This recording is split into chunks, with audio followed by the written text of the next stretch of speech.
교독한 요한계시록 5장 8절부터 14절 마지막 절까지 말씀 중심에서 어린 양께 합당한 경배를 이라는 제목으로 하나님 말씀 증거하겠습니다. 일찍 죽임을 당한 것과 같은 어린 양께 수많은 천사들, 내 생물들, 또 24 장로들, 그리고 많은 하나님의 백성들이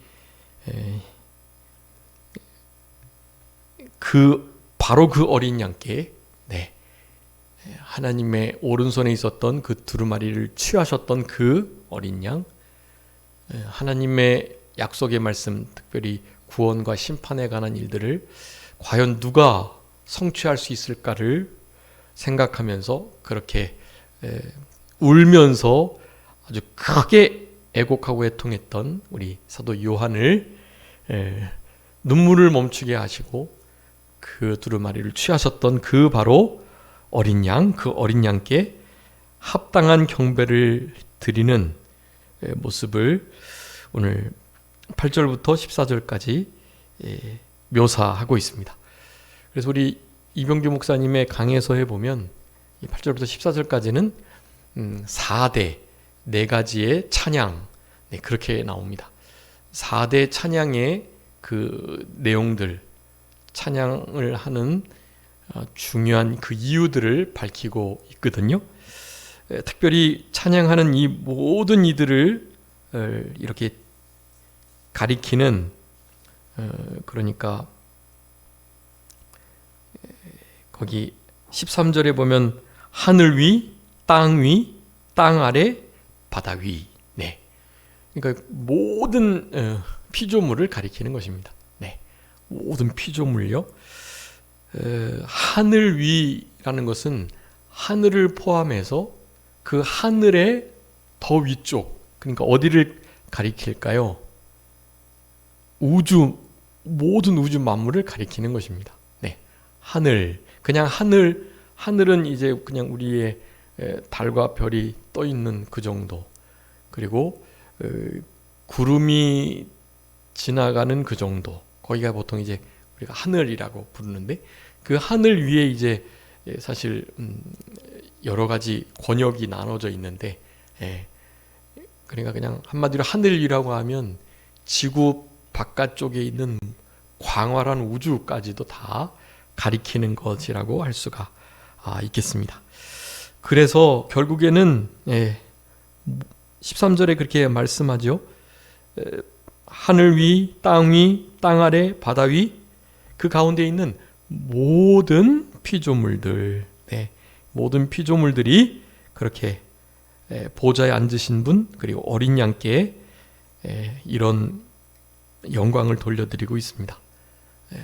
그 12절에 7가지 능력, 부, 지혜, 힘, 존귀, 영광, 찬송 그렇게 나오고요. 13절에는 찬송, 존귀, 영광, 권능 다 겹치고요. 마지막 권능, 물론 이 권능도 12절의 능력과 내나 다르지 않은 말씀이라고 하겠습니다. 능력을 가지시고 권능으로 역사하심, 그 능력을 실제로 사용할 수 있는 것이 중요하거든요. 우리 하나님은 그런 분이세요. 우리 이를테면 이 주먹으로 어떤 물체를 칠 때요, 우리 이 주먹을 뻗을 수 있는 우리의 모든 근육들이 되게 강해가지고 어떤 물건을 확 파괴할 정도로 때릴 수가 있는데요, 그런 힘이 있어도 사실 내 이 펀치를 뻗는 이 주먹의 단단함, 이 뼈와 그 근육과 살들이요, 사실 그 부딪히는 그 물건보다도 확실히 강해야 내가 실제로 힘이 있어도 내 뼈가 그것을 견디지 못하면 그건 사용을 못하는 거거든요. 능력이 있어도 그 능력을 뒷받침할 수 있는 본체, 권능, 그것이 바탕이 되어야 능력이 발휘가 될 수 있다라고 생각하시면 될 것 같습니다. 그 능력 중에서 특별하게 뭐 여러 가지 능력이 있는데요. 여기 힘이라고 또 말씀하고 있죠. 힘 12절에. 그러니까 능력은 힘뿐만 아니라 다른 모든 것을 가능케 하는 그것을 가리킨다고 하겠습니다. 그래서 능력, 힘, 권능 조금 비슷한 것 같지만 각각 다른 것들이에요. 그래서 권능까지 합치면 총 8가지. 물론 이제 그 뒤에 계시록 14장 7장 이런 데 보면 또 다른 면들을 소개하고 있긴 한데요. 어쨌든 이런 내용들, 이런 것을 가지고 우리 하나님께, 어린 양께 합당한 영광을 돌려야 되겠다. 여러분 지금 이 순간에도 이런 면면들을 하나님께 실제로 감사하는 마음을 가지고 돌려야 합니다. 이제 계시록의 다른 부분에서는요, 감사도 이제 하나님께 영광 돌려야 할 것들로 삼고 계세요. 존귀와 부와 영광과 감사와 찬송과 감사도 포함되는 부분이 있는데요. 어쨌든 이런 면들을 우리가 예배 드릴 때마다 늘 생각하고 우리 하나님의 능력이, 그 부와 지혜가, 그 힘과 존귀와 영광이, 그리고 얼마나 찬송을 받으셔야 될 분이신지를 늘 잊지 않고 거기에 합당한 경배와 영광을 돌려드리는 우리들이 돼야 될 것. 이제 그렇게 소리치면서 하나님께 찬양하며 영광을 돌리는 이 일을 내 생물과 천사들과 24장로와 모든 피조물이 하고 계시다는 거예요. 지금 이 순간에도 우리가 그리해야 하고요. 그 일을 그렇게 돌릴 수밖에 없는 합당한 이유를 4대 찬송의 내용을 오늘 본문에서 소개하고 있고, 그런 우리들의 찬송을 받으실 분이 일찍 죽임을 당한 것과 같은 어린 양이시다. 그 어린 양은 유다 지파의 사자라 그랬죠. 이 사자이지만 실제로 어린 양의 역할을 감당하셨던, 이제는 진짜 사자의 모습을 하고 오시게 될 겁니다. 초림 예수님은 실제는 어린 양이셨고요. 물론 이제 사자와 같이 죽음을 이기시고 사탄의 머리를 부활로 상하게 하신 면도 왕적 권위라고 할 수가 있겠습니다. 어쨌든 어린 양과 같이 찢기시고 아무런 반항을 안 하시고 상대하여 대적하지 않으시고 그 모든 것을 고난을 고스란히 받으셨다라는 점, 그런 점에서 우리 예수님은 어린 양과 같다라고 할 수 있는데요. 여러분 바로 그 어린 양께 우리는 합당한 경배와 영광을 돌려드려야 된다라는 것, 이것을 기억하시면서요. 여기 8절에 보면 그 두루마리를 취하셨다. 지난 시간에 7절 마지막에 그거 봤죠? 두루마리를 취하시니라. 두루마리가 예수님께 딱 붙들려 가지고 취함받은 것처럼, 우리 지난 시간 마지막에 했던 말씀 빌립보서 3장에 나오는 것처럼 우리도 예수님이 두루마리를 취하신 것처럼 우리도 예수님께 취한 바 되어야 된다. 주님께 붙들려야 된다. 그 소원을 누가 가지고 있었다 그랬죠? 사도 바울이요. 내 안에서 그리스도께서 내 안에서 발견되고 내가 그분 안에서 발견되는, 또한 그분을 얻는, 이제 우리들의 여러 가지 소망이 있는데 그 소망 중에 이 사도 바울과 같은 이 소망을 가지셔야 합니다. 지금 어떻게 살아가시는지 그거를 점검하셔야 되는데요. 무슨 일을 하든지 그리스도를 얻고 그분 안에서 발견되고 그분께 잡힌받은 그것을 잡으려고 쫓아가는 우리들이 되어야만 하는 것입니다. 다시 한번 그 말씀을 하시는 거예요. 8절에 그 일찍 죽임을 당한 것과 같은 어린 양이 그 두루마리를 취하셨더니 이와 같은 찬양과 영광의 역사가 나타났다라는 것입니다. 하여간 주님께 취한 바 되면, 주님께 붙들린 바 되면 다 됩니다. 사실 우리 목회자의 목표도 그런 거예요. 이번에 제주도 가서 산기도를 드릴 건데 뭐 나름의 산기도에 이런 하나님이 주시는 목표들이나 또 그렇게 하나님 감동 주시는 면이 있긴 한데요. 그런 모든 것들보다 항상 그냥 베이스가 되는 가장 간절한 소원은 그런 거예요. 어떻게 하든지 주님께 좀 붙들림 바 됐으면 좋겠다. 내가 내 뜻대로 내 마음대로 목회하고 노회와 또 교단과 그렇게 교회를 해나가는 게 아니라 주님께서 좀 붙드시고 마음껏 사용하셔도 괜찮을 그런 목회자, 그런 성도, 그런 교회가 됐으면 좋겠다라는 거. 그냥 그게 기본이에요, 기본. 그리고 할 수만 있다면 좀 그분 안에서 좀 발견되고 그분을 얻고요. 네. 그런 삶이, 그건 뭐 사도 바울의 소원만이 아니라 그 어린 양 되시는 예수 그리스도의 은혜를 진짜 아는 자라면 네, 뭐 그거보다 더 분명한 소원이 어디 있을 수가 있겠어요. 여러분, 제가 종종 말씀드리는데 이정훈 교수라고 이 극좌파에서, 그러니까 특별히 이제 종자연, 종교자유정책연구원, 기독교만 잘 없애버리면 우리나라가 정말 잘 성공하고 발전할 것이라고 생각했던 사람이었거든요. 그 이가. 그래서 종자연이라는 걸 세워가지고 어떻게 하든지 좋은 명분을 가지고 기독교를 계속해서 탄압하고 제한하는 그런 일을 연구했던 사람이거든요.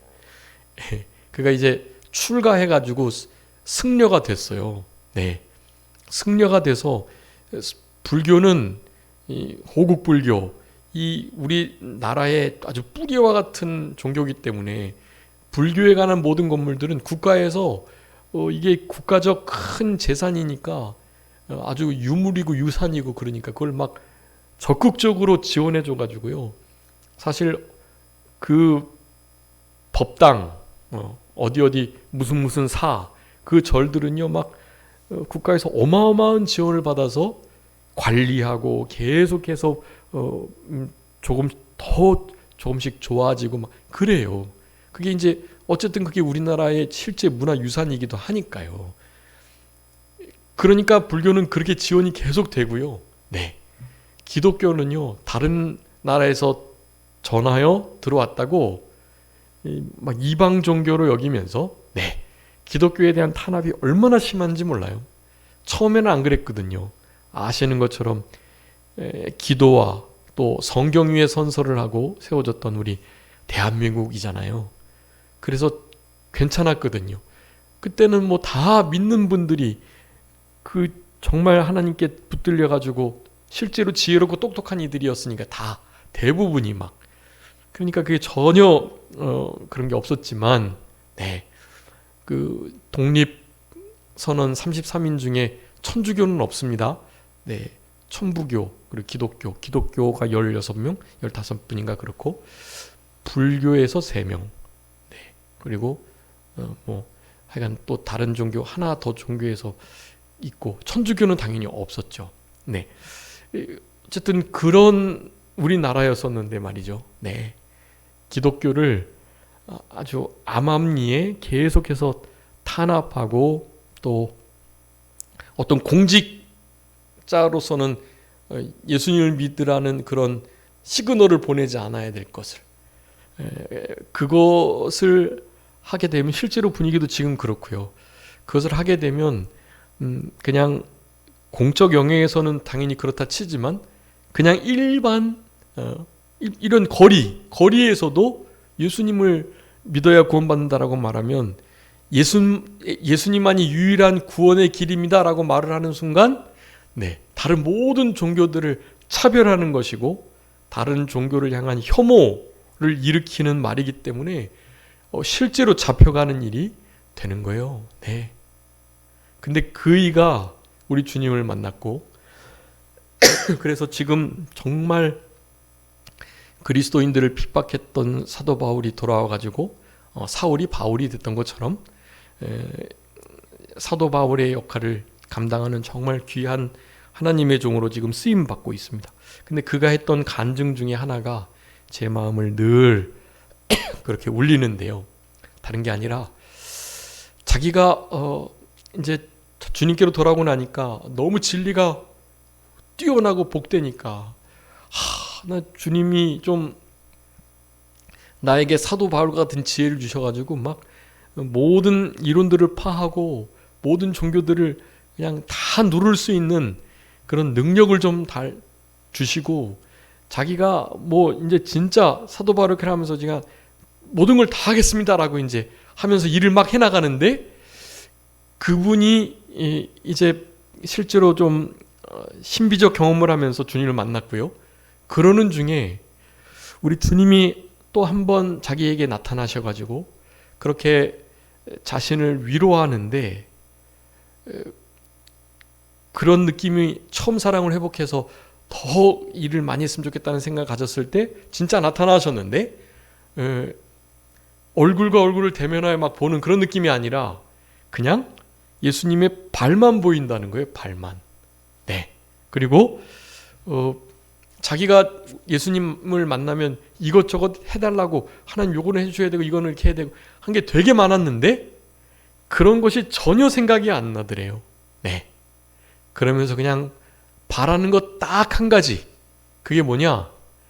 우리 주님의 발을 붙들고 주님께서 나를 떠나지만 않아주시면 다른 그 어떤 것도 괜찮습니다라는 마음을 가졌다라는 거예요. 그저 주님이 나와 이렇게 가까이 함께 해주시기만 하면 충분합니다라고 고백을 하면서 되게 주님 만나면 이것저것 해달라고 하고 또 지혜를 달라고 하고 구할 게 많았는데 그 어떤 것도 구하고 싶지 않고 구할 생각도 안 들고 그저 이 영광의 주님을 내가 늘 경험하고 그 주님의 발치 앞에서 주님의 말씀을 듣고 그저 주님이 나를 이렇게 사랑의 눈으로 바라봐 주시고 뭐 쓰다듬어 주시고 뭐 이런 정도가 이런 것이 문제가 아니라 그냥 주님 발만 붙들어도 네, 주님 발만 보고 그저 엎드려져 가지고 그 발치에서 주님과 가까이 있기만 할 수 있다면 주님이 나와 이렇게 가까이 해주시기만 한다면 다른 그 어떤 소원도 필요 없습니다. 그런 마음을 가졌다라는 거예요. 여러분 우리 주님을 만난 자들의 가장 중요한 특질인 것 같습니다.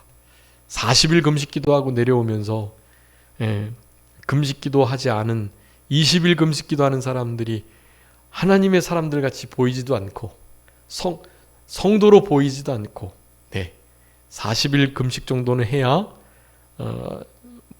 뭔가 좀 믿는 사람이지 하는 마음을 가지면서요. 그런 것은 진짜 사실 하나님을 만난 게 아닌 것이 분명합니다. 진짜 40일 동안 금식하며 주님을 만났다면 철저하게 겸손해져 가지고 네, 주님만 보이고 다른 사람이 금식하든 안 하든 다른 사람이 20일을 하든 자기보다 많이 100일을 하든 그게 뭐가 관계가 되겠어요. 내가 만난 그 주님, 그 주님이 나와 함께 해주시기만 하면 되는걸요. 네. 여러분 이런 이정훈 교수의 이런 간증이 이런 마음의 선한 소원이 우리에게도 있었으면 좋겠고 우리의 삶 속에 주님만 함께 해주신다면 다른 것 어떤 것도 필요 없다는 마음을 가지시고 그분 안에서 발견되고 그분을 얻는 그분께 붙들림 받은 우리들의 생애가 되었으면 참 좋겠습니다. 여기 두루마리를 취하셔가지고 내 생물 24장로들이 그 어린 양 앞에 엎드렸습니다. 여러분 엎드림 하나님을 경배하는 일의 가장 기본적인 태도예요. 지금 우리 성도님께서 다 앉아 계신데 성경에도 있죠. 우리 뭐 에스라 시대나 또 우리 신명기 때도 그랬어요. 하나님의 말씀을 펼칠 때 모든 듣는 백성들은 어떻게 했을까요? 일어섰습니다. 일어섰어요. 네. 그래서 대부분은 일어서서 말씀을 들었어요. 우리 예수님도 산상수훈을 하시거나 또 바닷가에 조그만 배를 띄워놓고 그렇게 말씀을 전하실 때 그 모든 군중들은 사실 다 서서 들은 거예요. 앉아서 들었던 게 아니고. 네.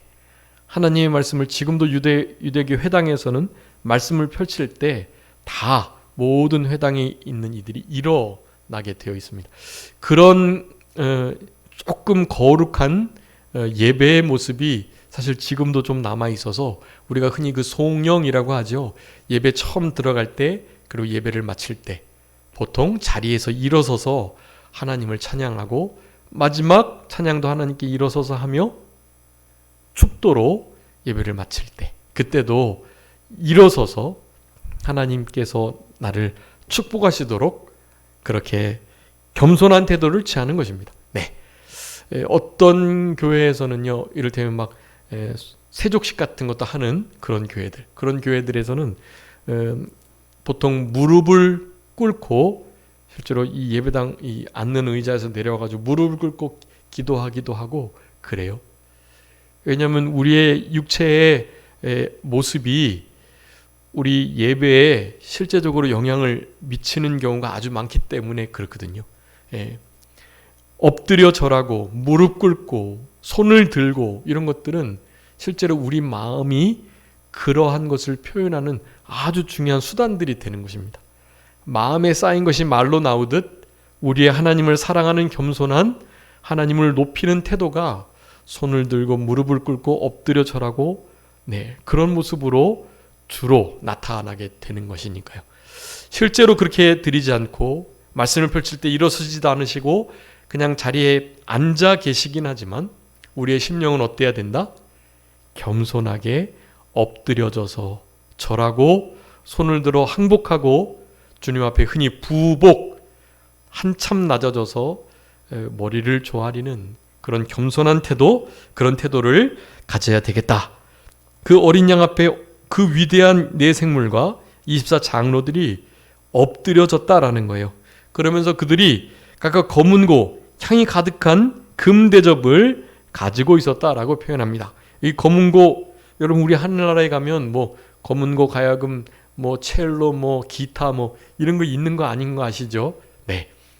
실제로 그것들이 모양을 띠고 나타나라 하면 나타날 수도 있고요. 실제로 그런 것 없이도 하늘에 이 검은고에 이 모든 그 음률들이 지금의 아시는 것처럼 그 홈시어터 보통 이렇게 앞에서 뒤에서 서라운드로 돌비로 다 되는 스피커 이렇게 설치하면 보통 한 좋은 스피커 설치하면 1, 2억이 보통 들어요. 스피커만 다는데요.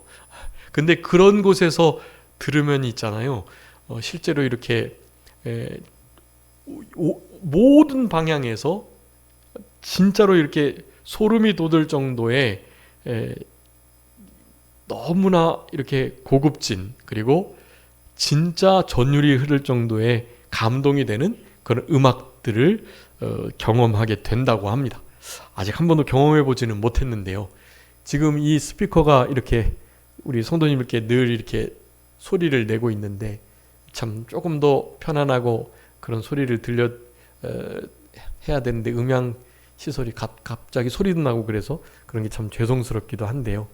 어쨌든 천국은 그런 정도가 아니라 진짜 우리가 한 번도 들어오지 못한 상상한 많은 물소리와 같은 수많은 천사들이 외치는 금검은고에서 나는 소리와 같은 그런 흔히 말하는 천상의 소리가 퍼지는 것을 말하는 것입니다. 그런 천상의 소리를 가지고 우리 하나님을 높이게 될 것이고요. 그 다음에 무엇을 들었냐 하면 향이 가득한 금대접, 그것을 가졌다 그랬습니다. 그런데 그 금대접에 가득 담긴 그 향은 뭐라고요? 그 향은 성도들의 기도들이다 라고 말합니다. 성도의 기도들. 여러분, 이 향은 성도의 기도다. 이것을 좀 잘 기억해 주셔야 돼요. 향은 성도의 기도. 자, 근데 여기 계시록 8장에 이 말씀이 있는데 한번 읽어봐 주세요. 8장 4절. 요한계시록 8장 4절 말씀입니다.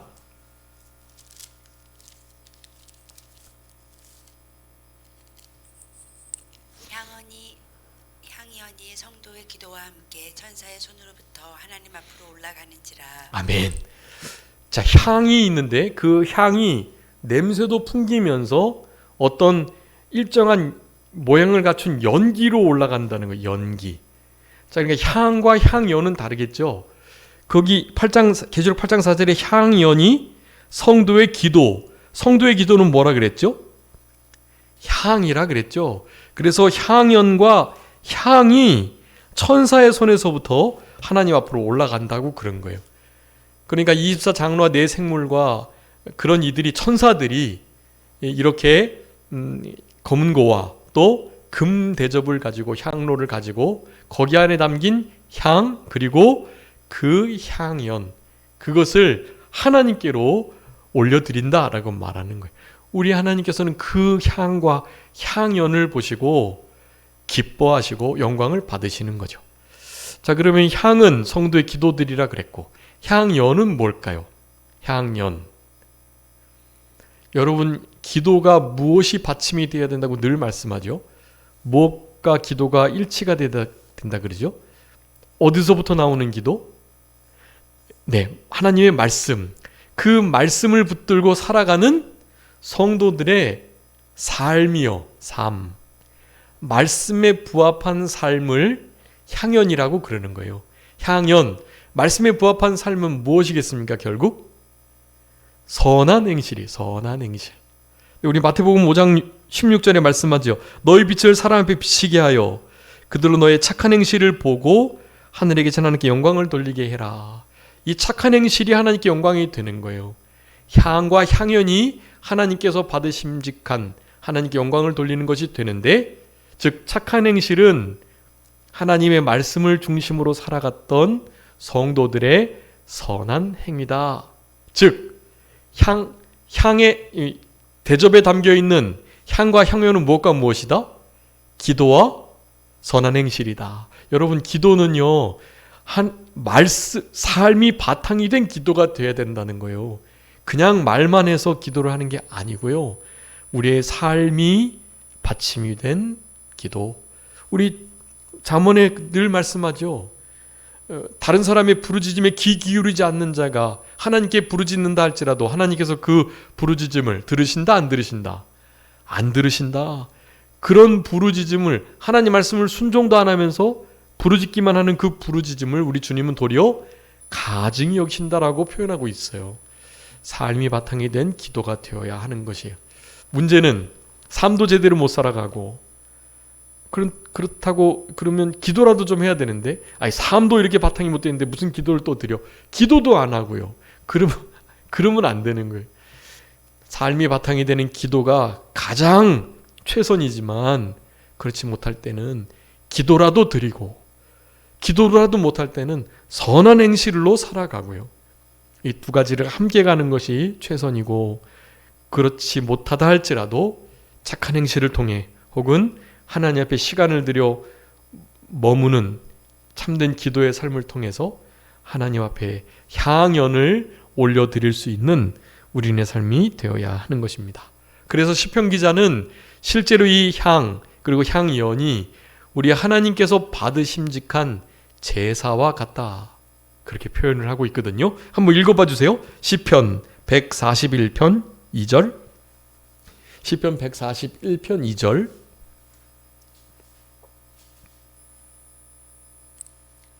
나의 기도가 주의 앞에 분향함과 같이 되며 나의 손 드는 것이 저녁 제사 같이 되게 하소서. 아멘. 저녁 제사 분향함. 이 분향도 향이 하나님께 올라가는 거예요. 제사는 예배이고요. 그러니 우리의 삶이 예배가 되어야 하고, 우리의 향이 하나님께서 맡으심직한 기도가 되어야 한다라는 것입니다. 나의 기도가 주 앞에 분향함, 저녁 제사와 같이 되게 해달라는 이 시편 기자의 말씀과 오늘 본문 계시록 5장 8절의 이 말씀은 그 의미를 같이 하고요. 당연히 8장 4절의 말씀과도 향연과 향연과 성도의 기도가 우리 하나님께 드려진다라는 것을 생각하시면서, 자, 결국 이 향과 향연이 어우러지면은요, 하나님께 합당한 향기와 연기를 드려서 하나님이 받으심직한 그런 선한 행실, 그리고 기도의 삶을 살아가는 모습이 되게 되는데요. 자, 이 두 가지가 같이 가면 결국에는 실제로 어떤 냄새가 나타날까요? 어떤 냄새가 날까요? 어떤 냄새가 나겠죠? 한번 읽어봐주세요. 고린도후서 2장 14절 16절까지요. 고린도후서 2장 14절 16절. 항상 우리를 그리스도 안에서 이기게 하시고 우리로 말미암아 각처에서 그리스도를 아는 냄새를 나타내시는 하나님께 감사하노라. 우리는 구원받는 자들에게나 망하는 자들에게나 하나님 앞에서 그리스도의 향기니 이 사람에게는 사망으로부터 사망에 이르는 냄새요 저 사람에게는 생명으로부터 생명에 이르는 냄새라. 누가 이 일을 감당하리요. 아멘. 네, 여러분, 결국 무슨 향이 나타난다고요? 그리스도의 향기, 그리스도를 아는 냄새. 네, 이것은 어떻게 나타난다? 어떻게 나타난다? 14절에 그리스도 안에서 이기는 삶을 살아갈 때 이 향이 나타나게 되는 것입니다. 우리가 승리의 삶을 살아야 그 승리의 삶을 가지고 그리스도의 향기, 그리스도를 아는 냄새가 그렇게 퍼져 나가게 되는 것입니다. 네. 어떻게 이길 수 있다고요? 그리스도 안에서 이길 수 있는 거고요. 그리스도 안에서의 삶은 어떤 삶이겠습니까? 그리스도의 안의 삶, 한마디로요, 살과 피를 먹고 마시는 것이고, 또요, 하나님 말씀을 순종하는 것이 내 안에 사는 것임을 우리 요한복음에서 아주 강력하게 말씀하고 있잖아요. 그리스도 안에서 산다는 것은 말씀을 순종하는 거예요.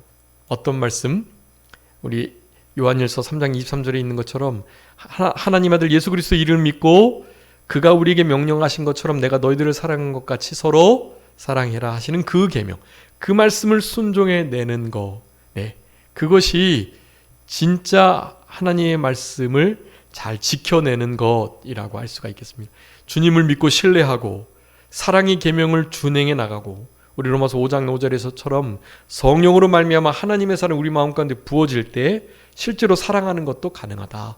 그 마음을 가지고 영혼을 사랑하고 영혼을 위하여 간절히 기도하고 그런 일들이 가능하게 되는 것입니다. 자, 그런 일을 통해서 그게 다 선한 행실인 거예요. 선한 행실. 그러면서 그 행실을 우리가 실제로 그렇게 할 수 있는 능력이 없으니 하나님께 기도하는 거죠. 기도해서 하나님 이 일들을 감당할 수 있도록 도와주세요. 힘 주세요. 불쌍히 여겨주세요. 라고 요청을 드리는 거예요. 그러니 하나님께 그렇게 기도하고 그 기도로 말미암아 선한 행실을 이루는 향과 향연이 하나님께 온전히 올라갈 때, 여러분, 그것이 하나님을 향한, 우리 어린 양 되시는 예수 그리스도를 향한 참된 예배의 모습이 되는 것입니다. 네, 여러분, 선한 행실 그리고 기도의 삶이 하나님께 진짜 합당한 경배가 된다라는 이 사실을 기억해 주시고, 네, 우리 마지막으로 제가 주로 매튜 헨리 목사님의 그 주석서를 참조하고 보곤 하는데요. 그 매튜 헨리 목사님이 그런 말씀을 했습니다. 기도가 없는 삶은 그저 하나님이 없는 삶과 다르지 않다라고요. 여러분, 우리가 하나님 앞에 기도를 드려야 그 선한 행실을, 그리스도를 아는 냄새를, 그리스도의 향기를 나타낼 수가 있는 거거든요. 그러니 하나님 앞에 간절히 기도하시고, 여러분, 우리가 하루에 1시간 기도하는 거, 우리 주보에 있는 뒤편에 광고 소식란 가지고 하나님께 좀 간절히 기도해 주시고, 그 기도의 내용대로 우리 산정교회에 속한 성도님뿐만 아니라 우리 교단과 또 우리 그러니까 총회의 모든 일들, 그리고 우리가 기도하는 모든 그리스도인들과 또 각국에 흩어져 있는 귀한 하나님의 교회와 하나님의 종들, 이런 이들이 여러분 우리의 기도를 통해서 선한 일들을 계속해 나갈 수가 있는 거예요. 우리 사무엘하고 룻 잘 커가고 있는데요. 그들이 우리의 정말 연약하지만 우리의 작은 도움을 가지고 진짜 주님을 알아가면서 잘 자라나고 있는 거거든요. 정말 큰일 하고 계시는 거예요. 그냥 돈만 좀 선교원금 해서 구제원금 해서 하시는 것 아니고 그들을 위해 실제로 기도하실 때 여러분 그 모든 것 자체가 결국은 하나님을 향한 예배가 된다. 그런 삶을 잘 감당해 나가면서 주일 예배, 수요 예배를 잘 지켜내는 거, 그것이 중요한 일이라고 할 수 있겠습니다. 여러분 시편 141편 2절에 나의 기도가 주 앞에서 분향함같이 나의 손 드는 것이 저녁 제사와 같이 되게 해달라는 이 기도의 내용과 함께 우리의 향은 성도의 기도들이라 그랬고, 계시록 8장 4절에는 향연은 착한 성도들의 행실이라고 했으니까요. 우리의 선한 행실과 우리의 기도를 통해서 하나님이 영광 받으시도록 그렇게 우리의 남은 때를 살아가시는 그런 우리들이 되었으면 좋겠습니다. 기도하겠습니다. 살아계신 우리 아버지 하나님 감사합니다. 우리의 삶 속에 어린 양 되시는 하나님께, 예수 그리스도께, 성령님께 합당한 경배와 영광을 돌려드려야 되는 것 너무나 당연한 일인데, 이 당연한 일을 이때까지 제대로 하지 못했사오니 이제 남은 때는 하나님이 받으심직한 흠양하시는 예배 드릴 수 있는 우리들이 되게 해주시기를 간절히 바라옵고, 특별히 하나님 앞에 드려지는 향과 향연이 우리의 기도와 우리의 착한 행실이라는 것을 분명히 알게 해 주셨사오니 우리의 삶이 바탕이 된 기도와 기도를 통하여 우리의 삶 속에서 늘 승리하는 우리들이 되게 하여 주셔서 예수 그리스도 안에서 이기는 자가 그리스도를 아는 냄새, 그리스도의 향기를 나타낼 수 있겠다는 이와 같은 말씀들을 붙들고 그 말씀을 순종하며 특별히 우리의 모든 기도가 분야감같이 저녁 제사와 같이 되는 이런 복된 은혜가 우리의 삶 가운데 있을 수 있도록 아버지 하나님께서 도와주시고 같이 하여 주시옵소서. 아버지 하나님, 이 시간에도 영광을 받아주셨음을 감사하옵고 남은 한 주간도 우리 주님과 교통하며 우리 주님이 주시는 힘, 능력을 가지고 우리 주님의 이루신 화평과 화목, 평강을 얻으면서 이 화평과 화목을 위하여 창조주 되신, 교회의 머리 되신, 심판주 되신, 우리의 구원주 되신 창조자 하나님께서 죽어주셨음을, 피 흘리셨음을 항상 잊지 말고 예수 그리스도의 보혈의 피를 먹고 마시며 그 피를 늘 의지하면서 내가 예수님을 죽였다, 예수 죽인 것을 몸에 짊어지고 스티그마 예수 그리스도의 흔적을 지니고 남은 때를 살아갈 수 있는 우리들 되게 해 주시옵소서. 아버지 하나님 앞에 모든 영광을 돌려드리옵고 살아계신 예수 그리스도의 이름으로 기도 올리옵나이다. 아멘.